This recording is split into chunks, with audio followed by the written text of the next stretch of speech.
Thank you for listening to this PodcastOne production. Now available on Apple Podcasts, PodcastOne, Spotify, and anywhere else you get your podcasts. PodcastOne presents the Steve Austin Show Classics. I hit the record button. Me and Christopher Daniels sitting there talking about one of the times we crossed paths in WWF way back in the day.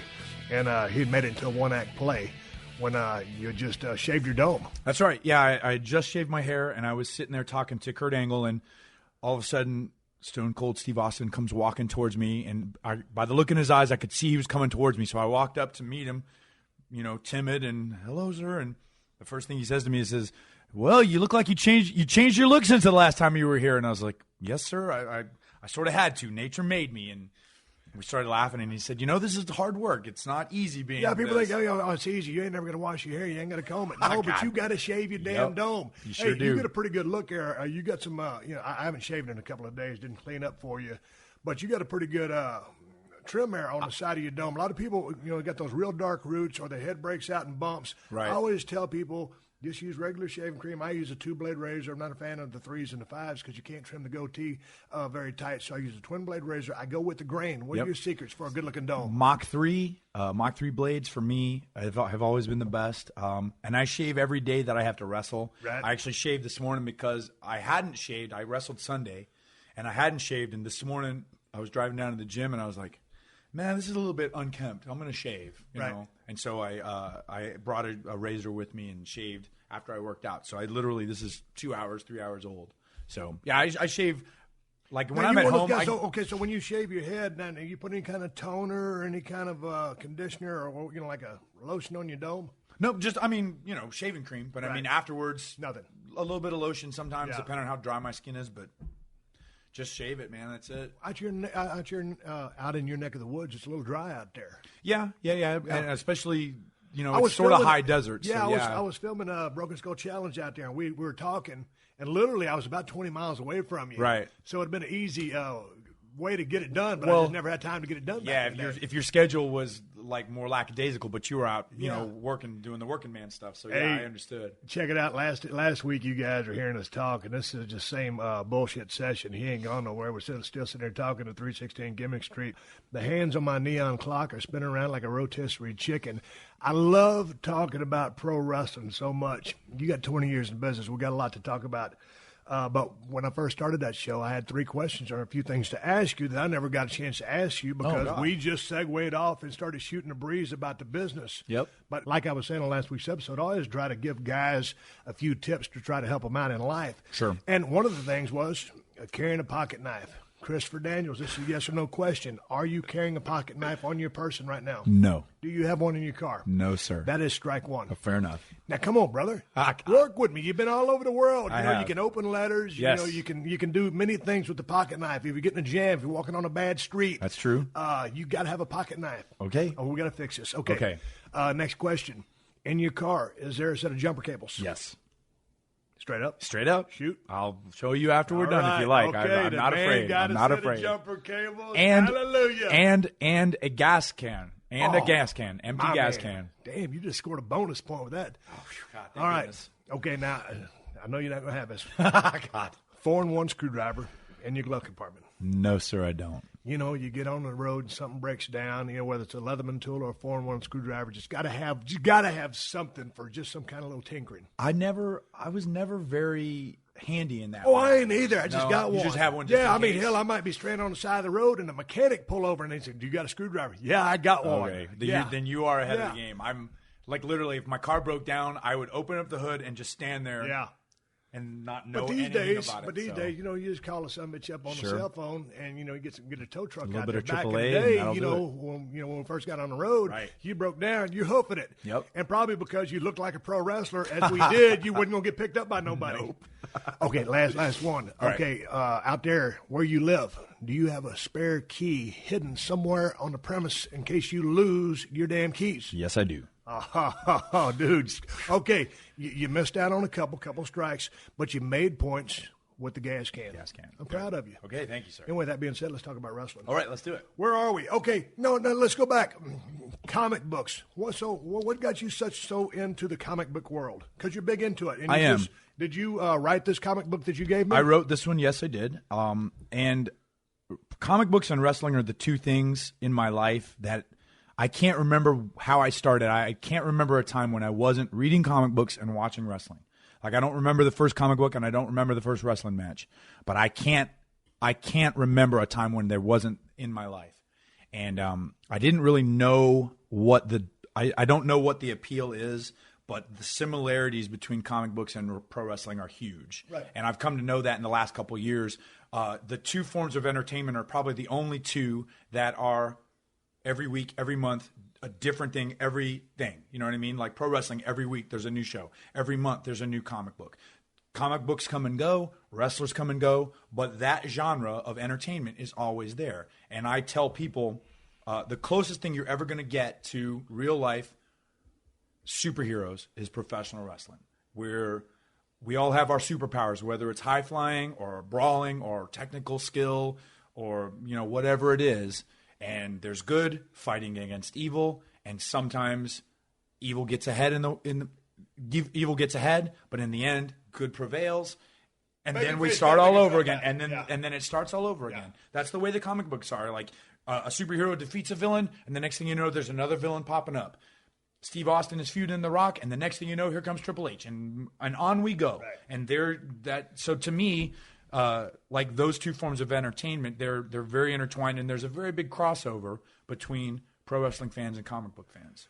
Okay, so how long are you a collector? Yes. I am, but not right. As much as I used to be, because I'm more of a reader than I am a collector. Like comic book collecting is only cool if it's very rare. And even the most rare comic book in the world at this point, like made in the last couple of years, there's probably 100,000 of them. So collecting is really more about, you know, not a variety. Like you can't have a surplus of them. Right. So like for me now, there's this thing called variant covers. Like, so I'm holding up Stone Cold Steve Austin #1.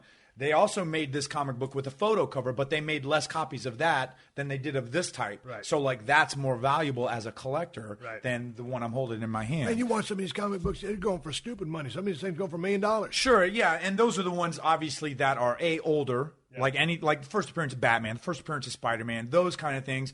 They're older, so the less likely that they're going to be in very good condition. You know, condition goes into how much it's worth, that sort of thing. And in the end, I found this out as a comic book collector, even though I was never really one that had a lot of like gems in my collection, so to speak. A comic book is only worth what someone's going to pay for it. Well, it's such as anything, though. Sure. So, I mean, like, my wife jokes because I still collect some issues and things like that. And she says, "Oh, this will be like the kids' college fund." And I'm like, "Whoa, baby, I don't think we're going to go for that much." I hope so. I don't think so. So I'm just being realistic. Now, you're a big Wolverine X-Men guy? Yes. Is that your favorite? It was, man. The first comic book that I got into that changed me from a guy that was holding on to comic books under, like in a box under his bed and like, oh, I'll just pick up this one, that one. That changed me from that to the guy that would put them in the bags and the boards. Right. It's a series called Uncanny X-Men, and the writer of that series at the time was named Chris Claremont, and the author or the artist was named John Byrne. And that was my first introduction to the character Wolverine and all the characters that you saw in the X-Men movies: Wolverine, Cyclops, Jean Grey, Professor X. And that is one of the most famous runs of artist-writer on a comic book in history. And I think more people go back to that as far as like milestones in comics. In fact, the Days of Future Past movie that just came out was written by Chris Claremont and John Byrne. It's one of the most famous stories in X-Men history. And, it just came out into the movie form last month. Man, that's the thing. I remember way back in the day, I read a couple of Richie Rich comic books. Sure. That's about as far as it went. Right. And I dug them. And the thing I liked most about them was really the artwork. Yeah. But these days, all the X-Men and Wolverine movies, you're a big movie guy. Yeah, right? Pretty much. Yeah. I mean, I'm not overly. I'm not like an artiste. I'll go watch the stuff I like. But like the Marvel movies, I'm a big fan. What is it about? Is it Marvel, or what is it about the Wolverine or X-Men that really you dig? I don't know. I don't get it. I'm more of an old school guy. Sure. In regards to movies, I mean, old Steve McQueen, Charles Bronson, that bullshit. Right. Yeah. John Wayne, Clint Eastwood. I think, and this goes back to like the things that you get into as a kid that you carry into adulthood. Right. And that's something that I think pro wrestling is. You don't get into pro wrestling as an adult. You don't become a fan as an adult. You get it as a kid. That. Yeah.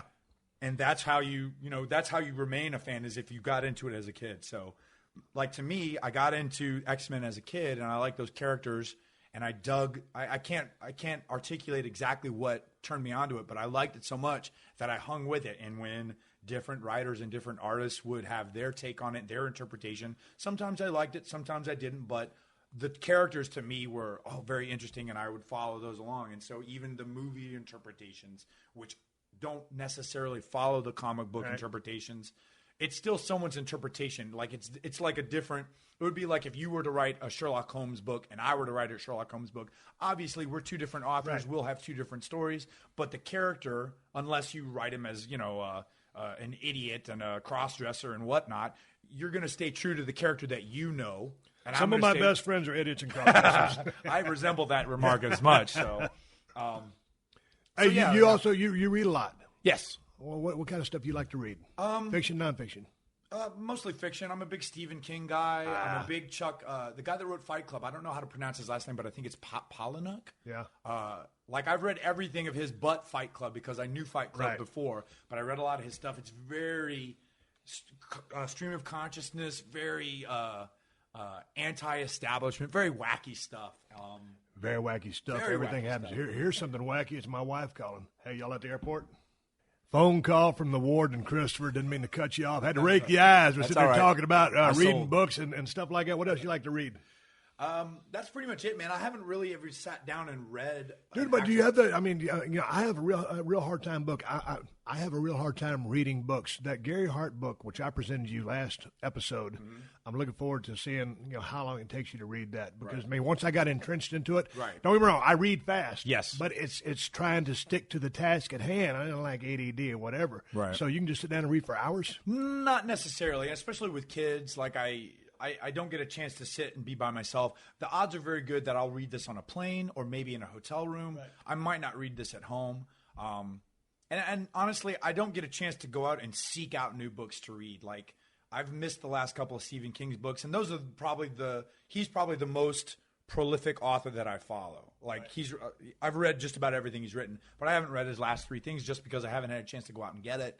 And, that's on me. So, man, with as much as you're on the road and you're raising 2 kids, a wife and 2 kids, a good family, do you have any hobbies, anything that you do? I mean, once you come off the road and then you go home, you're trying to spend time with the kids and do the family thing. Yeah. What do you do for Christopher Daniels in the vein of relaxation, not reading? I mean, is it riding motorcycles, riding bikes, taking hikes? What is it? I literally am. I'm a gym guy and I'm a comic book reader. Those are my passions and what I do when I'm. Dude, how many comic books can you go through in a week and then just go buy them every single day or what? Well, I actually, now that the iPad is on, I can get them. Yeah, you can get them digitally. Electronic comic books. Yeah, man. Who would have thunk it? Yeah, they've got their own app and you can read. Depending on how much. Storage that you have on your iPad. Okay, let me tell you what's going on here, folks.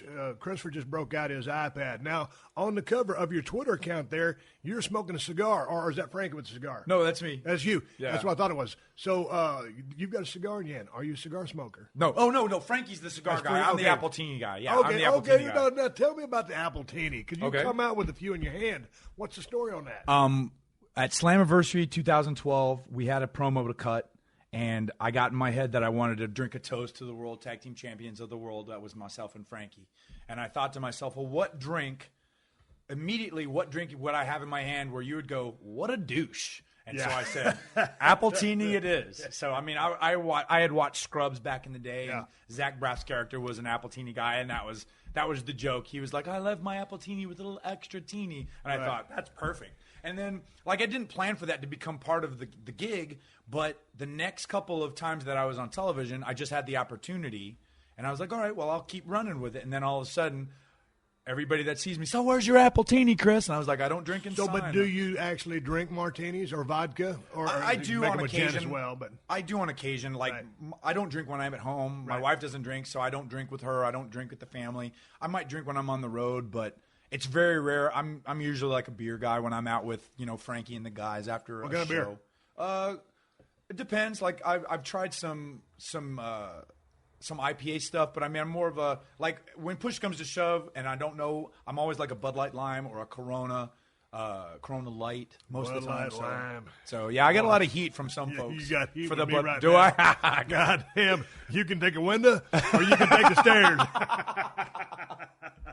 Wait a minute, now I have a gas can in my car. Son Does of that a get bitch. me back? All right, the gas Okay, can whew. get you back. Thank goodness. Hold on, swig of water for working, man. I tried to choke down my protein drink, and he just hit me with the goddamn Bud Light Lime. Son of a bitch. Lisa Marie Veron somewhere is laughing her head off because she always buries me for drinking Bud Light Lime. Oh, well, I heard Zach Ryder was a fan of Bud Light Lime, and I'm like, holy shit. Now, when you say Corona with a lime, you got to have a lime and a salt to make it something that's drinkable. You mentioned IPAs. I've really gotten into the IPAs lately, and that's something I've talked about them many times on my Twitter account and on the podcast. But, I mean, it's an acquired taste. Sure. I had someone just go out and send me a story on questions at steveaustonshow.com and say, hey, man, I took your recommendation on the IPA, and that shit sucked. Well, I would have told you the same thing had I just jumped off a Bud Light and grabbed a Sierra Nevada Torpedo Extra IPA because you got to go. It's a curve, Right. But once you get to it, it's hard to go back to the other side. And in my case, anyway. Yeah, I don't really have a very refined palate, so a lot of the beer tastes the same to me. And so, like, I'm trying. And literally, a lot of it has to do with you because I'm hearing about all these different IPAs. I'm like, oh, I should give this a try and broaden my horizons rather than just stick with the same old. Right. So, try and, like, I'm much more of a lighter beer guy, obviously, because I'm not a big fan of, like, drinking a beer and then feeling bloated and ucky and whatever. Oh, and IPA is definitely a beer you sip. You don't just sit there and drink it like a light beer. I mean, 'cause that's, and it's, take, for example, this Sierra Nevada Torpedo, which I love. That's a 237-calorie beer. Man, during hunting season down at the ranch, if I'm drinking 6-8 of those a night, well, I'll put on a drum, which I'm still trying to take off right now as we speak. So a lot is to be said for the light beer or, the beer that are under 125 calories. Yeah. I mean, we're still... Well, I'm still wrestling without a shirt on, so I have to do something. So, until I get a singlet, then I can. Will you one day go to the singlet of the shirt? Hey, with that being said, you're 44. Right. I watched the pay-per-view last week. You're still moving around like spring chicken out there. How do you feel? I know you had some neck issues at one time, a bad injury. Yep. Could have damn near been paralyzed. Yeah. Let's go through the whole process. Feet, ankles, knees, hips, on the way up. How you feeling? I actually feel really good. I think the worst thing I can say about me is now it's gotten into my head. Okay, now you say you're feeling really good. Is that for future bookings or is that a shoot? No, that's. I get people on here say, man, I feel like shit. And all of a sudden I get them on here like, I feel great. I got 10 years left in me. I feel really good, and I say that because I'm very happy where I'm at, and that has a lot to do with it. But yeah, I'm very lucky in terms of injuries. I've only had a couple that were really, really serious. And but at this point now, I find that I have to get out of my head the idea that, I'm too slow. I'm going to blow up. And I have to get that out of my head. Like it's almost like I psych myself out sometimes. Like, for example, Sunday, I knew that we were going to be in a hot box of a building, and we're at the semi-main event, and the two guys that I'm wrestling have got gas tanks, and I'm thinking, all right, I gotta go with these guys. And in addition to not being a very comfortable baby face, I was like, all right, man, all right, get yourself ready. Hey, that being said, I almost thought as I was watching that, man, almost kind of wanted to see you and Frankie as the heels and the young guys as the babies. I think, and this has everything to do with, it's their show and their direction. Right. So I mean, if it were up to me, I would have loved to gone in as the heels and been the established guys fighting down the young guys coming up, but it just wasn't the table that was set, and so you know what I mean? Yeah, I mean you got to go with the flow. Sure, of course, and a lot of it too. Like I knew, or they knew, and I sort of agreed with them. Like me coming back was going to get a welcome back. Like honestly, right. The last couple of months, Frankie and I have been sort of treated like prisoners of war. Like people are like, "Oh my God, we're so glad you're out." I'm like, "Okay, well, thank you." Right. But you mean the exit from TNA? Yeah. I mean, I feel like how did that go down?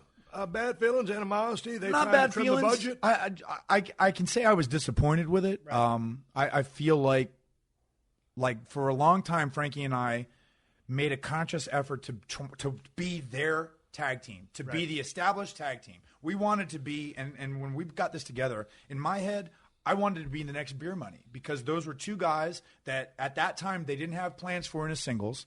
They put them together and put emphasis on them as a team to the point where they split off. They were bigger stars than when they went in. And that was where Frankie and I wanted to go. And it seemed like for a couple months they were on that page, and then all of a sudden they decided to go a different direction, and Frankie and I are still there. And then they start making up tag teams, and Frankie and I are still there. And it seemed like we were the bitches of the tag team division. Right. Like anytime someone needed to do a job, it was us. And I was like, well, we got to come up for air at some point. And that never happened. Never let you come up for air. Never. The It bitches felt, of the tag team. Yeah. So I never heard it broke down like that, but highly effective. yeah. So I mean, I was disappointed. How is the direction of that company? Are they on a steady course? How much longer can they survive? I don't. And I'd like to see them survive forever and ever and ever. Absolutely, I'm just talking about numbers. I tell honestly, there's a part of me that wants them to miss me. I mean, because Oh, yeah, of course you want to be missed. Of course. But just as a business model for guys and gals to have jobs and to create whatever competition it is, I just want guys to be able to have jobs Right. or to be a place to wrestle. So can they keep maintaining and keep above water? I think that I feel like they're sort of in a rebuilding pattern. Like they've changed a lot of the roster. They've decided to go with different guys. I heard they're fixing to go back to the six-sided ring. Is that true? Today. Like they're doing Okay, tapings now is today. that progression or is that regression because you're going back to what was? I don't know, man. I Okay, remember. well, how do you feel about it? Because you've worked in both of the six-sided ring and a squared circle. What do you prefer? I honestly don't have a preference, and I liken it to like it's Come like on, telling Christopher. no, honest to God, because Really? if I'm eating a steak, who cares if the plate is round or square? Right. Do you know what I mean? Yeah. As long as what's going on, and this is for Yeah. this is for me. When I was there and we had the square circle, and then all of a sudden they're like, okay, we're going to do a six-sided ring, and I'm thinking, okay, I had seen that in Mexico before, and that's where I Right. believe Jeff got the idea that hey, let's do this and be different from everything else that's going on in the States. Okay, I got that. And so it took me a little while to get used to it. The tough part for guys, especially guys like me that do a lot of flying, you stand on the top rope at a 90-degree angle and you put your feet there and it's easy peasy. You open that angle up to about 130 degrees and now you're almost Right. standing like a duck, and it's Right. very difficult. So that was the one thing that I had to get used to, but it didn't take me very long. And once I got used to it, like everything is just a matter. The tough part was, other than standing on the top rope, like taking a bump and then knowing where everything was, because everything was circle. It was almost like being in a circle. And now you're like, okay, where's the hard cam? Where's my corner? Where's his corner? I remember doing a tag match, and I tagged my partner, Elix Skipper.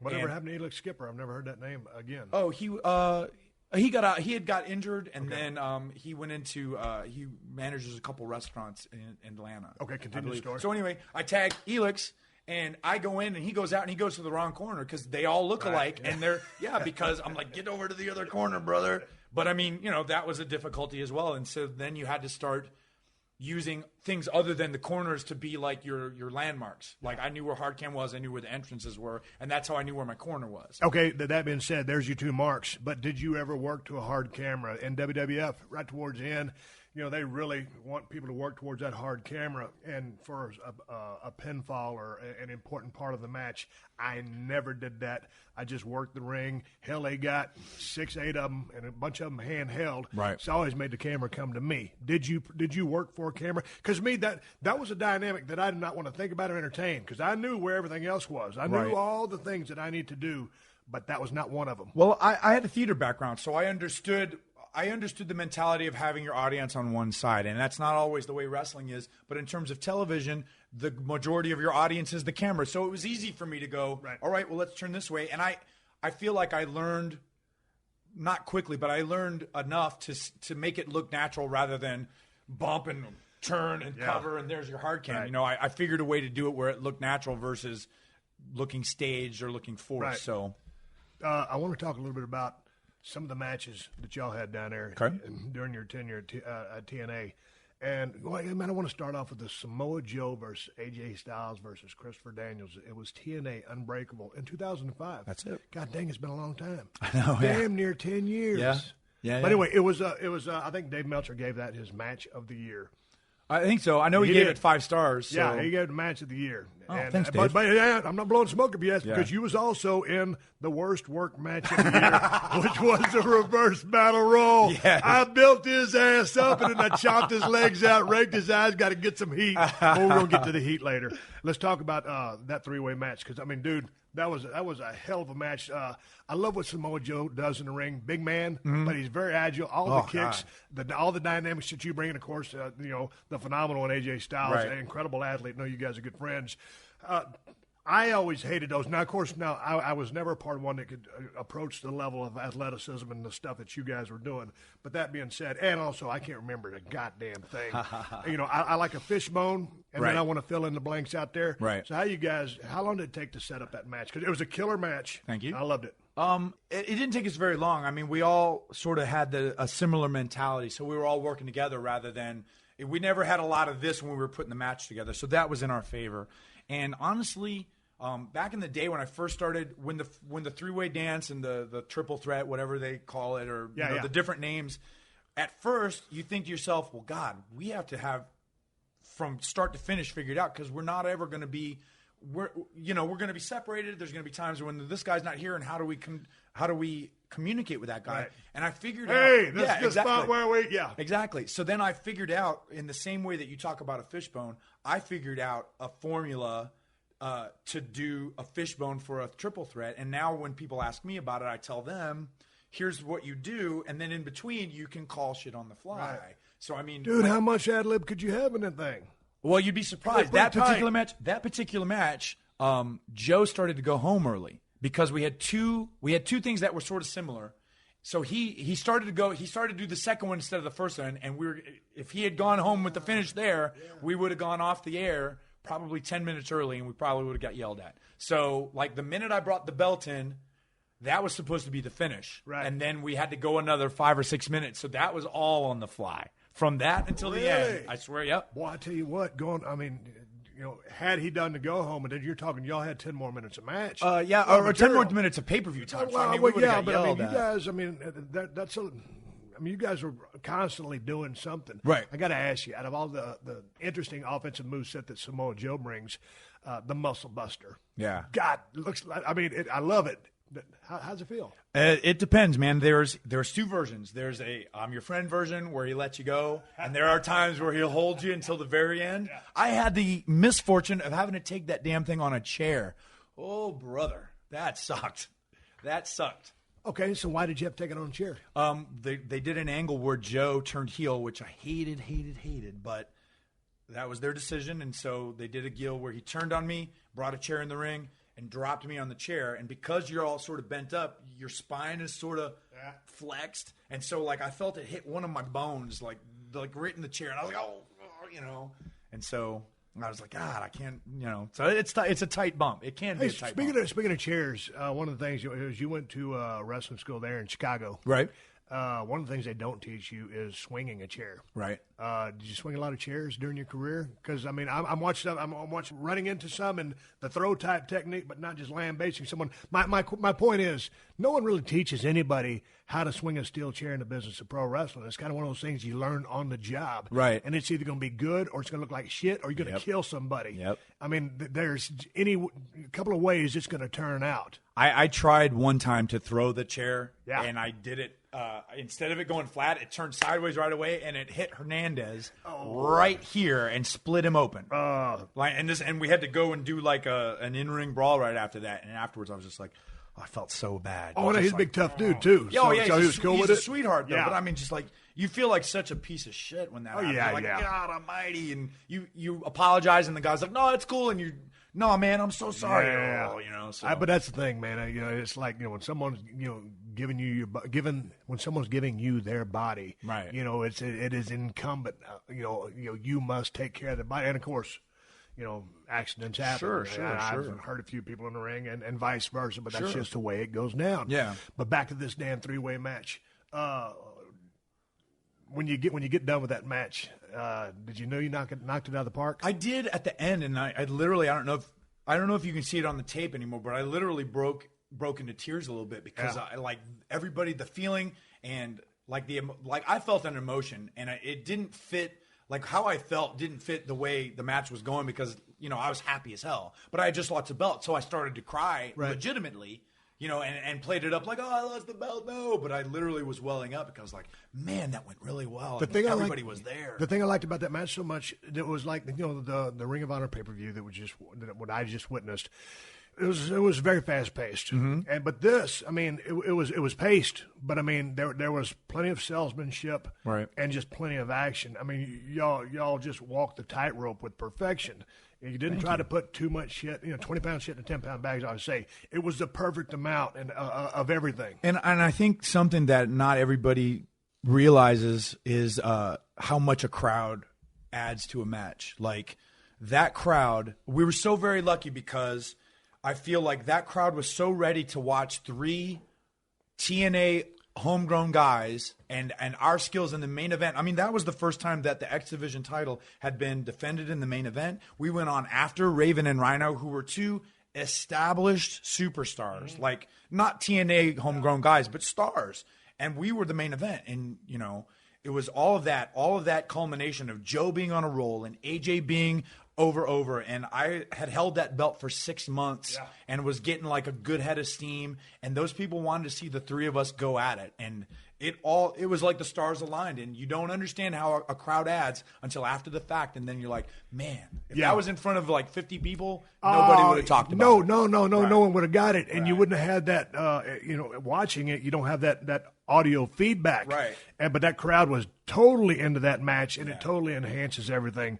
I do a match of the week, and I recently recommended it was Ole and Arn Anderson versus Rock and Roll Express, and the match itself was less than 7 minutes by the time they locked up and went home, but the crowd was just like on fire, and of course the Rock and Roll had that chick factor, so it was shrill, but they were over with everybody. Right. But it was just the dynamic. I mean, first of all, it was a bust-ass, badass match, and if you watch the actions of all the people that were in that ring, just the little nuances. One time they start working on Ricky's eye, and as Arn goes to send him in, he's still holding his right eye as he'd been sent into the ropes, and just the body language from Ole and all of the guys. But it's a little thing, but the topper was the crowd. Right. Hey, man, before we continue, I want to talk a little bit about the Bound for Glory 2009 Ultimate X match and all the things that went into setting that up. All right. We're going to get to that story. And then I also want to talk about Curryman, suicide, and your neck injury, and just continue to shoot the breeze. But we're going to take a break, pause for the cause, a word from our sponsors who keep this show on the air for free. Coming right back with Christopher Daniels, FAC Daniels on Twitter. You're listening to another classic episode of The Steve Austin Show, only on PodcastOne. Geico asks, how would you love a chance to save some money on insurance? Of course you would. And when it comes to great rates on insurance, Geico can help. Like with insurance for your car, truck, motorcycle, boat, and RV. Even help with homeowners or renters coverage. Plus, add an easy-to-use mobile app, available 24-hour roadside assistance, and more. And Geico is an easy choice. Switch today and see all the ways you could save. It's simple. Go to geico.com or contact your local agent today. Steve Austin Unleashed. All right, man, here we go. Back with Christopher Daniels. Hey, man, let's talk about Bound for Glory 2009 Ultimate X match.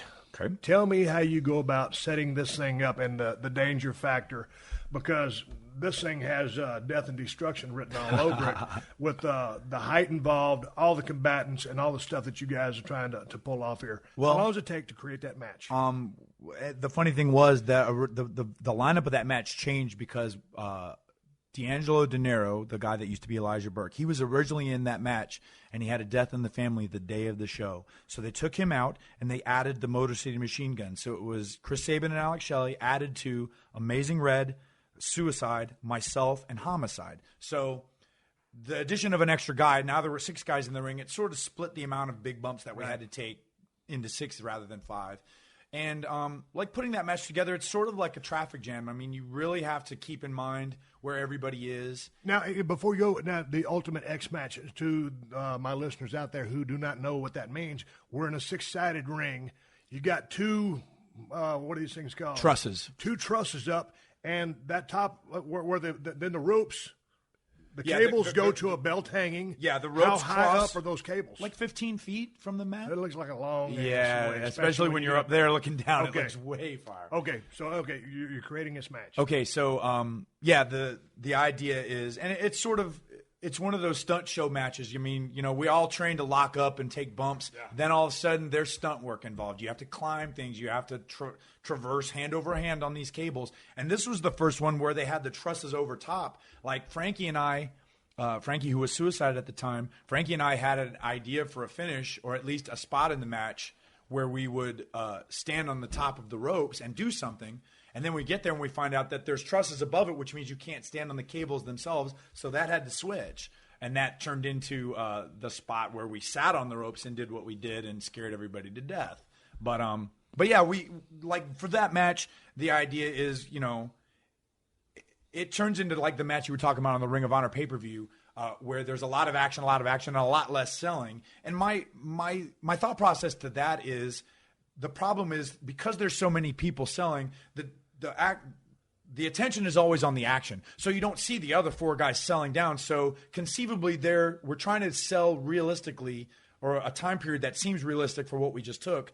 But at the same time, they're watching the other two guys, so you might not be aware that we're selling. So it's a difficult give and take. You try not to split focus. There's 6 guys. You're trying to, layer the maneuvers and the bumps to a point where it builds rather than just turns into spots for the sake of spots. Okay, so you guys are the combatants in the ring who are going to execute this thing.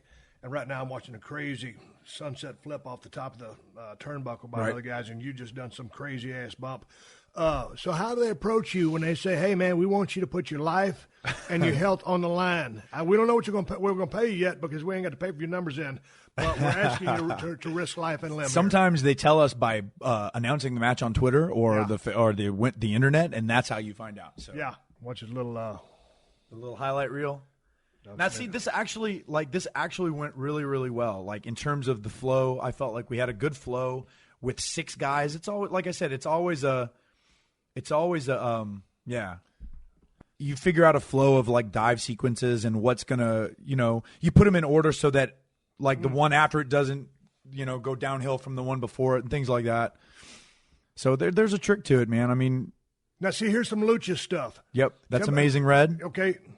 And Amazing Red's still around now. Where's he at? He does a lot of stuff in the Northeast independent scene, and it's possible that he'll return to TNA at some point or Ring of Honor at some point. I still think he's one of the best in the world, and for this sort of thing, it sort of has to go. You have to get everybody moving at once, and then sort of filter down to where 4 people can sell and 2 people can do stuff, so that the focus isn't split. Right. And it's tough to do something so quick and like 10, 15 seconds into a match where everybody's down selling, so that 2 people can be the focus. But everybody came out of this match unscathed. Yeah, especially me, which is astonishing because everybody in the arena thought I passed away right in front of them. I got yelled at. I came backstage. And Samoa Joe, one of my best friends in the world, threatened my life. He said, if you ever do that again, I'll kill you. Really? He was furious with me. Furious.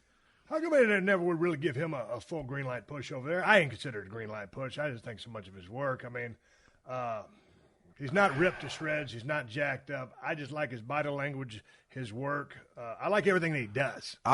Honest to God, I think the first year and a half, he was the closest thing that we had to a Goldberg phenomenon. Right.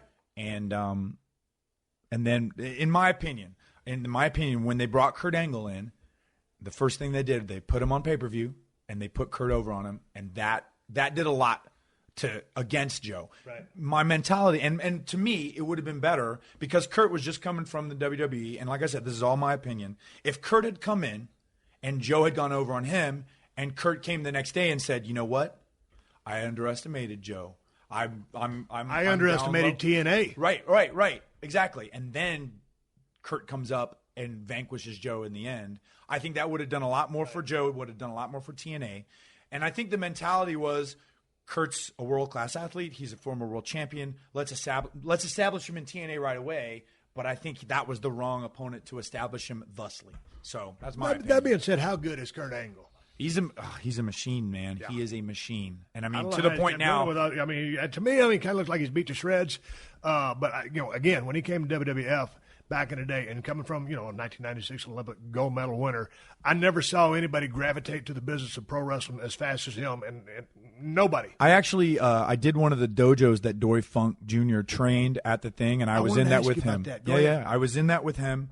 And, he had not just come out of the Olympics, but you could tell at that point that he was still sort of the mindset of, all right, my wrestling is real and this is something different, and I'm going to give it a try. I don't know if this is going to – he was very serious. Like I remember one time he's running on the treadmill, and we're in Titan Towers where the gym was, and he's running the treadmill, and I'm just joking around. I got in front of the treadmill like I was a relay racer. I was like, come on. And he's like, get the out of here. And I'm just like, all right, man, I'm just screwing around. But yeah. And, and then 3 years later, he's wearing a tiny cowboy hat and, Yeah, well, I broke 3 bones in my back, and we started doing a bunch of comedies. And I love working with that guy because that was totally ad-lib off the cuff.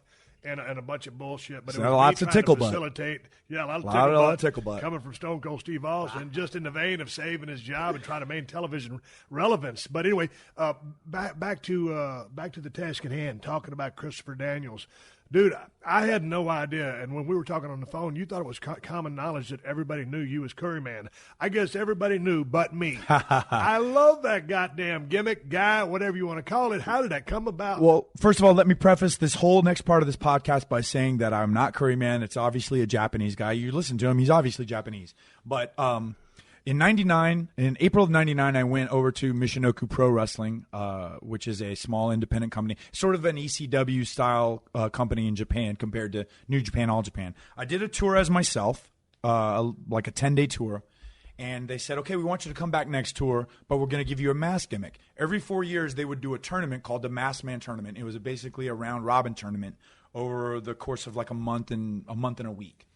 And so I said, okay, well, what's this character you're going to give me? And the guy that was talking to me didn't speak English very well. So he goes, something food. And I was like, okay. So I come back the next month, and I get off the plane, and I get on the bus, and the guy's like, you are Karema. And I go, all right, I don't know what Karema means, but okay. Then they hand me a T-shirt with the names of the guys on the shirt, like this is the tournament shirt. So I look at it, and it says Curry Man. And I go, what the fuck is a Curry Man? I have no idea what that is. So I find out the guy that was Hakushi in the WWE, his name was Jinsei Shinzaki. It was his idea. There's a comic book character over there called Curry Cook. And the gimmick was the guy had a plate of rice and curry on his head. And so this mask is given to me. And it basically looks like a yellow pumpkin with a sailor's hat on. Yeah. But it's supposed to be a plate of food. And I get it, and they say, okay, they don't tell me this, but I get this from like the broken English. They're like, okay, you're from India and you're Curry Man. And I get it. And at that point, everything to me was serious wrestling. And I'm like, what the hell am I doing with this? And so I didn't know anything about it. So for the first week, I pretended like I was Apu from The Simpsons. I would hit a move and I'd be like, oh, so sorry. Yeah. And I thought, nah, that was flat. And literally like the first 2 weeks, I would we'd get done and we'd go to the bar or whatnot. And I'd just drink. And I'd be like, God, what am I doing? Glug, glug, glug. So finally, about 3 weeks in, Gran Hamada, who was one of the aces there, the older, the veterans, one of the veterans there, he finally said, just wrestle, man. Don't worry. Stop. Just wrestle. And so I went out there and did my stuff. And slowly but surely, they put me and another wrestler named Superboy with these 3 guys out of Ultimo Dragon's gym called Crazy Max. It was Shima, Suwa, and Sumo Dandy Fuji. And so they put the 5 of us together as Super Curry Max, and we were the big heel faction. And because of all that, I got over to the point where... So Curry Man was a heel in Japan? Curry Man was a heel in Japan at the very beginning. And I kept coming back. I would do tours with them, and finally...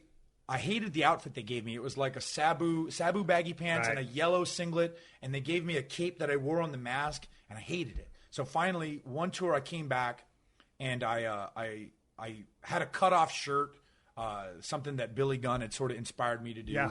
And I started wearing wacky hats, and I wrote the words "Eat Me" in Japanese on my arm. Right. And I started dancing to the ring. I was like, screw it. If I'm going to do this wacky character, I'm going to have fun with it. And so I started doing this wacky, dancing strut. And Shima had done this intro where it was very almost like he was, masturbating. And so we would get into that and sort of do like this trio of masturbating nitwits when we would do this entrance, and that all sort of went into the character of me just goofing off and having fun. And so I did Michinoku for a while, and then I was I left to go to WCW. When I got back to Japan, I went to New Japan for a while, and the thing that I looked at in terms of Curryman was like everybody was wrestling. It was all wrestling. But for me, the presentation of Curryman stood out from the very serious guys like Tiger Mask and Jushin Liger and, great Sasuke and Michinoku Pro. It was more of a fun character. But once the bell rang, I was wrestling. So when you get to watch this, this is the I don't have my external speakers plugged in on my computer, but this is a TNA Curryman custom Titantron entrance video.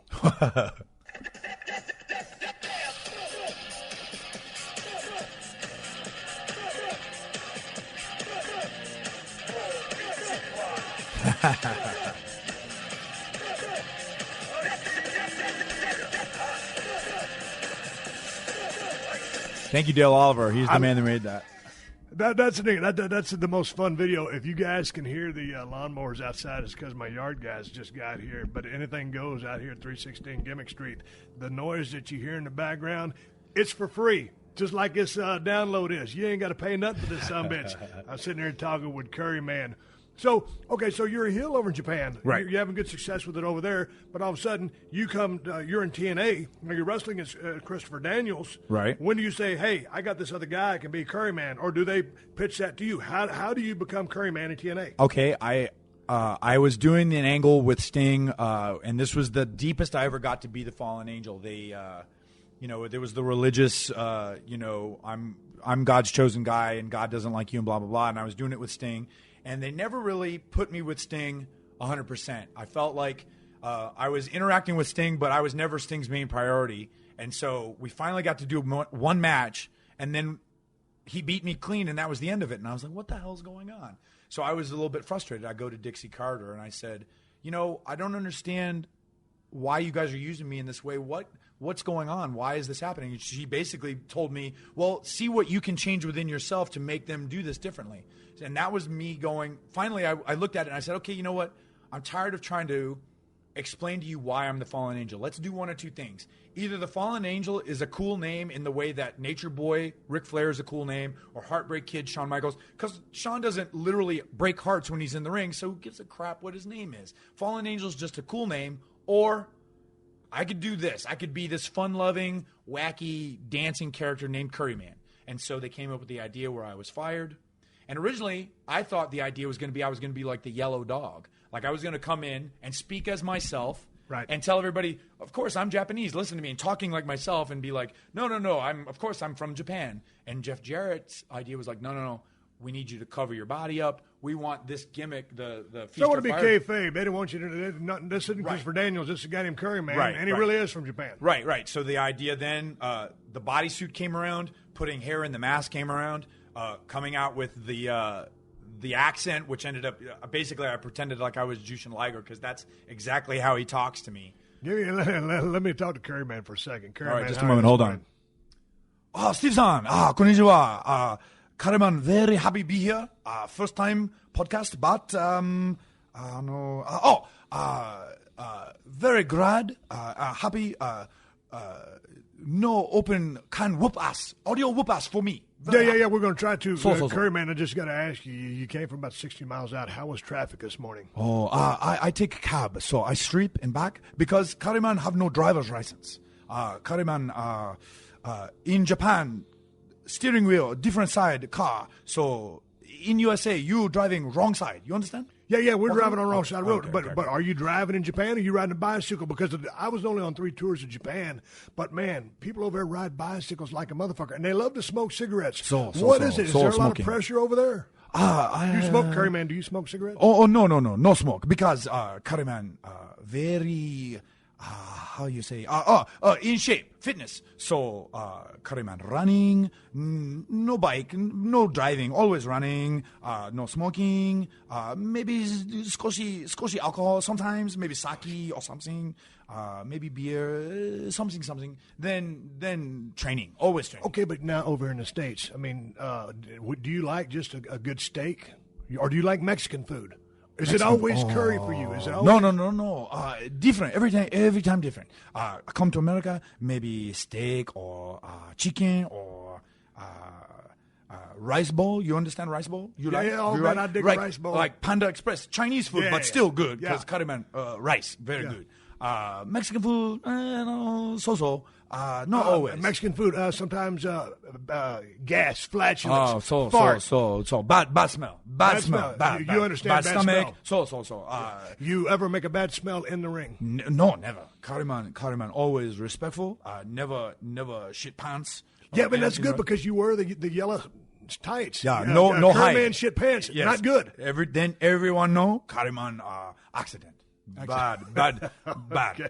We're sitting here talking to Curry, man. I appreciate that. I love it. But I love the gimmick. I love the character. I never figured in a million years that was your serious ass doing that gimmick. Yeah, man. Yeah, I once they came to me and they said, okay, this needs to be completely different. We're not going to do the wink and nod like this is Christopher Daniels. And I had pitched ideas where I would win my job back and like I was wrestling somebody and they'd take the mask off, but the referee wouldn't see, and then I would win, and they'd say, okay, you lost the match, but you won your job back, or things like that. So finally they came to me and they said, this has to be different. So at first, like I don't speak Japanese. I learned enough to pop the boys overseas. And so I would come over, and when they gave me the microphone, I always tell my story about popping the truck. When you say pop the boys, for those people listening overseas, I got an email from Saudi Arabia the other day. What do you mean pop the boys? I would do stuff that like the other wrestlers, when they saw me do it in the ring, they would have to like bite their lip and something that was entertaining to them. Yeah. And if, like you've said before, if you can entertain the guys that have seen everything, you're doing something right. Yeah, if you can get a response out of your peers, you're popping the boys. Yeah, and so like I learned, like I knew I don't have an aptitude for language where I would learn the whole thing, but I learned enough buzzwords where if I said something in the ring in Japan, the Japanese fans would react and the boys would react. And so when I got to TNA and they would give me the microphone, all I would do, which I thought was clever, I would just recite names of wrestlers, and thinking like if I said it like I was speaking a sentence, I would say something like Misawa Mitsuharu, Kobashi Kenta, Ikuto Hidaka, and you'd be like, I don't know what he's saying, and all I did was name 3 wrestlers. Right. And then Mike Tenay blew the spot. He's like, oh, he's talking about all the Japanese wrestlers he's met, and I was like, no, Mike, you're not supposed to tell everybody. Kayfabe, brother. So hey, kayfabe. Hey, so Curry, man, speaking. Hey, man, before we wrap up this conversation, plug a little bit more social media. I want to talk to you about your neck injury.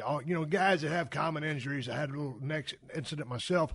What was the deal with your fall? Because I thought when I first heard of your neck injury, I was thinking it was when you were suicide, and there was a bump. It looked like an X match. Right. No, what that was the X match you're talking about. It wasn't me as suicide. It was me as me, but Frankie was suicide. How was Frankie at the end of that bump? He was fine because he was facing forward. Like we were sitting on the top of the buckles, and the idea was just going to be like a flatliner, so it was supposed to be a flat back bump.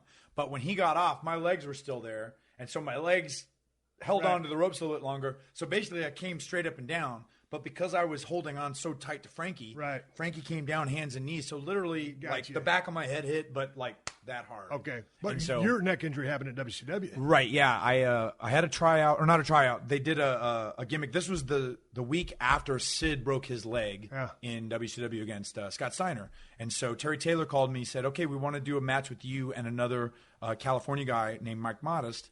And, they were still building the cruiserweights up. And so it was going to be like, the story was going to be, hey, we're giving the cruiserweights a chance to shine. And at the end, Scott Steiner was going to come out and waylay us and break both our legs.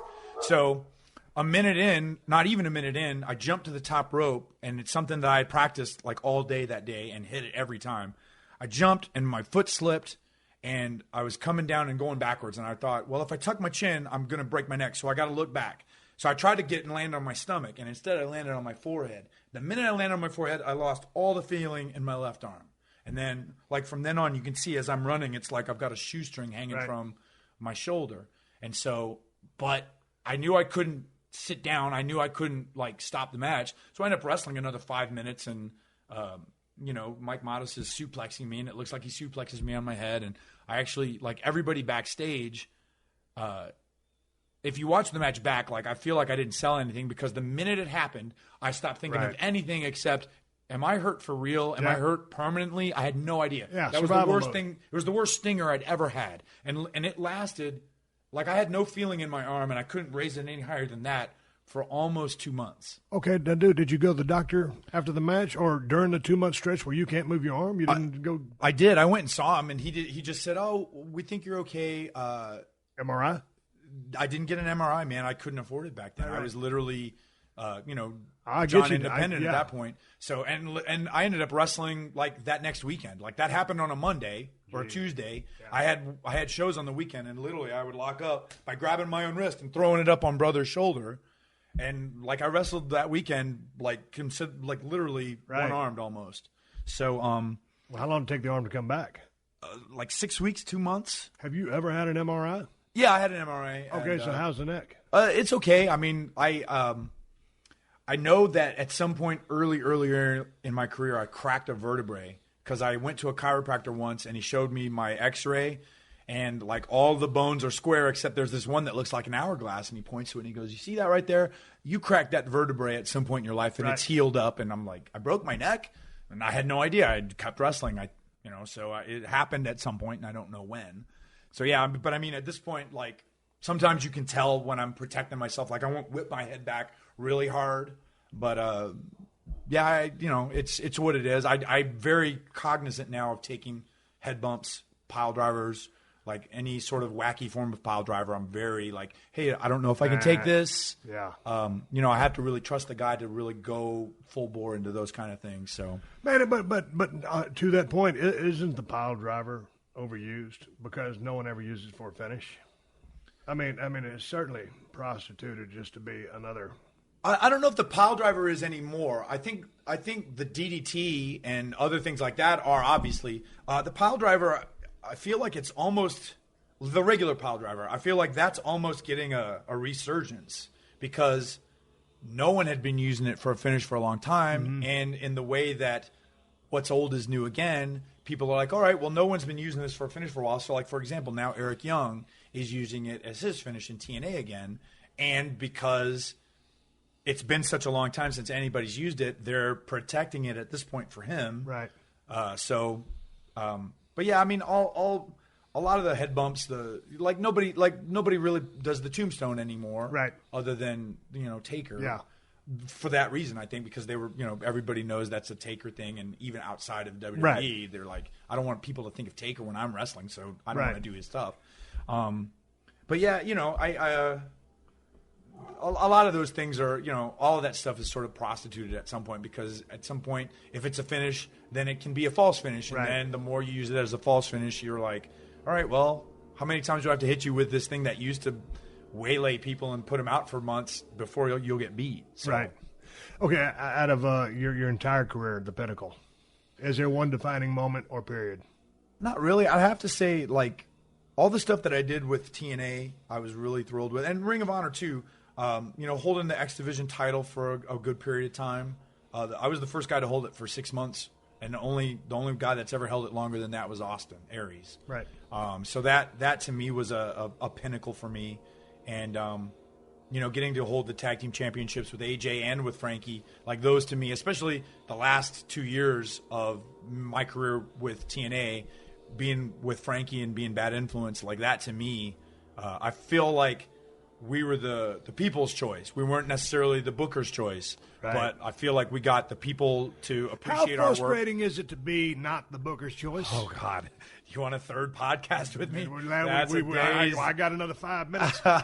I mean, because certainly I had my bureaucratic red tape back in my days in WCW. So speak to that when you're not the chosen one or the chosen team. I was told I got let go in 2010, and when I came back in 2011, Vince Russo had a meeting with everybody, and he pointed me out specifically, and he says, Chris, the only reason you were let go back then was because you weren't over. And in the back of my head, I thought to myself, well, wait a minute, Vince, when was it exactly that you had all of your ducks behind me and I went into the ring and shit the bed? That never happened. Right. So, I mean, okay, I'm not over. Yeah. That's fine. But that's like pointing a flashlight in the corner 3 feet away from me and going, I can't see you. Right. Of course, he's the guy that's directing the show. If I'm not a priority, obviously, I'm only as important as you project me to be. If you say... Damn right. Exactly. So, when I got back... they're like, get yourselves over. So the last 2 years, Frankie and I were like, well, screw it. Let's go out there and have fun and be entertaining and try to be, out of the 2 hours, try to be the one thing that people are talking about the next day. And you look at, like, the times we did Throwback Thursdays, the times that we did, like, in-ring promos, the times that we had, the matches we had with Kurt Angle and AJ Styles. we got to the point where they were beating us all the time, and we would come back and be like, hey, what's going on? They're like, you guys are so over, you're bulletproof. And I thought to myself, well, if we're so over that you can beat us all the time, how over would we be if you protected us for a little while? But that never happened. Right. And again, I thought to myself, well, we'll come up for air at some point, and then all of a sudden, the bulletproof line is a kiss of death. You know? Yeah, I should have known, but I always was holding out hope. Like, no, we're good. They've got to see what everybody else is seeing. So, okay, now. Speaking to the younger generation out there, or the people that want to get into business, or that have been entrenched in the business for a few years, hindsight being 2020, what would some pieces of advice that you would give guys in the business that are still kind of green?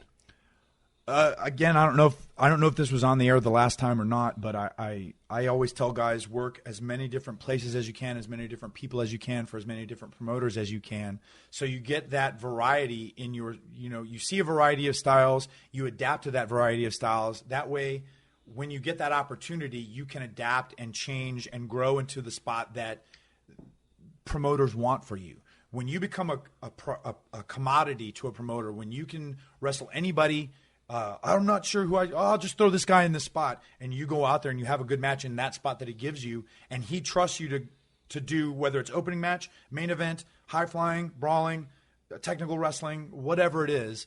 When he trusts you to be able to do whatever he asks you to do, that's when you become a commodity. And when you become a commodity, that's when you can start building a resume and getting better and getting somewhere. You look at the guys that came up through the independents that are sort of on fire now with WWE. Cesaro, CM Punk, Daniel Bryan. Those guys were all over the world, wrestling all different kinds of guys. Wrestling guys that were better than them, guys that had no business being in the same ring with them, and they learned to adapt and evolve to the point now where no matter what you tell Daniel Bryan to do in the wrestling ring, he can do it. Right. Okay, that being said, and that's a damn good note, but, okay, in regards to bumping, every bump comes with a price.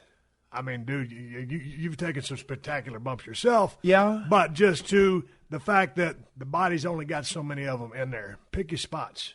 Yeah, absolutely. And I'm probably a bad guy to toot that particular horn because. But you've gotten away with it for a long time. I have, and I'll give you a specific example. One time I did a match. It was a 4-way match on a live event, and I came back and Matt Morgan said to me, "Man, that was really hard. You worked really hard out there." And my response to him was like, "That wasn't hard for me. Like to me, that was I could do that same match 4 nights in a row." Yeah. So I think that's it's case specific. It is case specific, but as a blanket statement, sure, you've only got a set amount. Everything adds up. Sure, You've been lucky. I mean, not lucky. Let's just say well prepared. Skill set, coordination, and everything that goes with it, and preparation. Yeah, and I feel like I wrestle smart. I may take a lot of bumps, but nothing dangerous. Outstanding. Nothing dangerous. I'm never going to do something that I can't do 10 times out of 10, whether it's 40 minutes in. But I got to call bullshit. That's fine. I mean, okay, you have done dangerous stuff. I have, and I've not listened to my own rules before and paid the price. Yeah. So yeah, like that specifically that time. Some of that X stuff, some of those bumps. There's as good as you can be. It's not like you do that on a night in, night out basis. Right. So you're thinking, okay, if we come off like this, we should land like that. Right. But as you go, it's not always the case. That specific night, it was way bigger a bump than it should have been, and I completely own that, and I'll never take that particular bump again. Let's wrap this up. Social media, Twitter. FAC Daniels. The website is FallenAngelChristopherDaniels.com. Still long. Okay. What's coming up next for Christopher Daniels? Well, we just came back to Ring of Honor, or I just came back to Ring of Honor. Frankie Kazarian in tow, my right-hand man, the Secretary of Offense. We'll be continuing with Ring of Honor, and I just updated my schedule. I'm doing a lot of independent stuff over the next couple months. So at my website, you can see what my upcoming schedule is. We're going to do some overseas things in Scotland and England in September and October. And hopefully with the relationship between Ring of Honor and New Japan, that's a goal of mine as well, to return to New Japan. Steve Austin signing off for FAC Daniels on Twitter.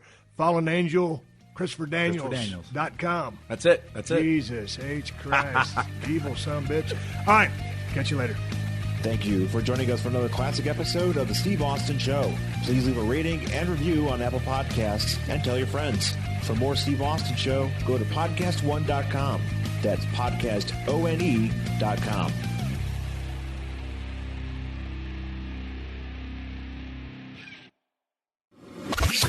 There's been scandal on planet Earth ever since Adam and Eve went apple picking. I'm Tom Zenner, creator and co-host of the 1 Degree of Scandalous podcast. My co-host is the world's foremost authority on what can happen when you're caught up in the epicenter of a salacious scandal, since he was involved in the biggest scandal of all time. Well, okay, yes, Tom, I am Kato Kalin, America's favorite house guest, and guess what?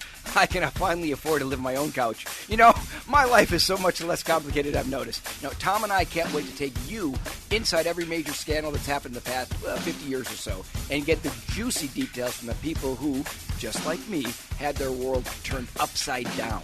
Americans are obsessed with scandal, and thankfully, celebrities, politicians, athletes, and pop culture icons are equally obsessed with creating them for us. The world is crazy, people. It's crazy, but remember, it could be worse. It could be you in the middle of a messy scandal. So celebrate the fact that you get to hear about the most famous scandals in history and the ones happening in the news right now. Right this very second. Now! Join Kato Kalin and me, Tom Zenner, for 1 Degree of Scandalous, wherever you get your podcasts and on YouTube.